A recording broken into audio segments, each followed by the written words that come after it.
Likewise, my friends, there are 10 productive roles that managers play. And you may spot some of these roles in your own life, and I'd like to share them with you. Here's the first one, the facilitator. The manager who facilitates the process, who makes it easy for people to do their jobs. Who is always asking the question, how can I make things better? How can I help you to arrive at the right solution? What are some of the elements that are keeping you or your department or your team from accomplishing the mission at hand? They facilitate the process, and in so doing make everybody feel good and powerful and strong. And people play well with the facilitator. Here's the second very positive role that managers play. It's called the enabler. This is the manager who teaches people how and why, not just what. This is the manager who takes a little extra time to say, I care about you, and I want you to know why we are doing it this way. And so next time when you cross this bridge, you will know for yourself some of the ideas that went into the making of this decision. This is the manager that grows people instead of simply uses people. The third productive role that managers play is called the empowerer. This is the manager that generates enthusiasm, helps people discover better ways to do their tasks and their responsibilities, empowers them, gives them the authority, and when they make a mistake does not clobber them, but says, it's okay, we all have to learn somehow.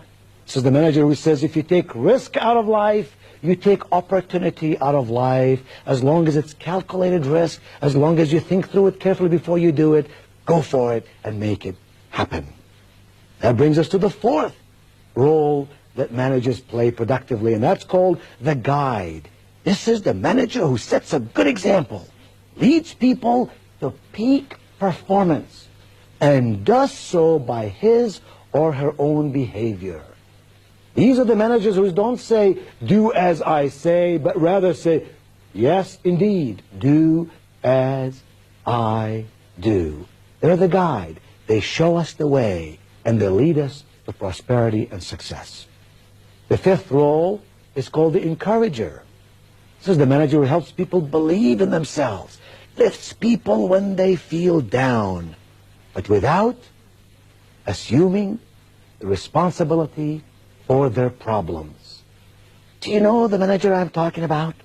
The individual who lifts you up and makes you feel very special and moves you along the way to success, but does not necessarily do the job for you, does not necessarily assume all your responsibilities, rather just helps you to do them well.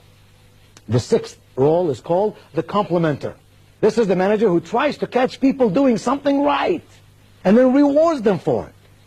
He always compliments in public and always criticizes in private. I don't mean by compliments that they're empty compliments that have no meaning, because if you give compliments coming and going day in and day out, the person who listens to those compliments is an intelligent human being. If they regard this compliment with any sense of significance, it must be a genuine compliment. It must be a compliment that the person says, I'm glad my boss noticed me doing something right. It makes me feel good that my manager complimented me on this project. Number 7, the peacemaker. This is the manager who works constructively to settle disputes. This is the manager who serves as an advocate to both management and workers. You know what I'm talking about? This is not the manager who simply passes the buck. This is the manager who says, management is here, employees are here. How can I build between those two a partnership for profit? How can I bring those two to understand each other, to work with each other? How can I build an understanding in management for the needs of employees and in employees for the needs of management? That kind of manager, my friend, is a magnificent person. Company person, but also a people person. And then the eighth productive role that managers play is called the communicator. Can you think of anything more important in human relationships than your ability and my ability to communicate effectively with each other? To speak in a way that people understand? To listen to people in a way that they know we care? To observe what's going on around us and about us in a way that we can catch facts and figures so we can do our job better? Communication ultimately is at the very heart of all we do. We're not machines, we're persons, and persons must communicate. The manager who knows how to explain to his or her people what to do and how to do it and why it's important that they do it is a communicator, and we need more and more of those managers. Number 9 is the challenger. This is the manager who shows people their potential without highlighting their failures. This is the manager who rewards people for their progress. Fair, yes. Accurate, yes. Does not give away anything that doesn't need to be given away, but is always tuned in to what's going with the people and how they can go to higher degrees of peak performance. And finally, the 10th productive role that managers play is called the evaluator. This is the manager who makes it clear what is expected.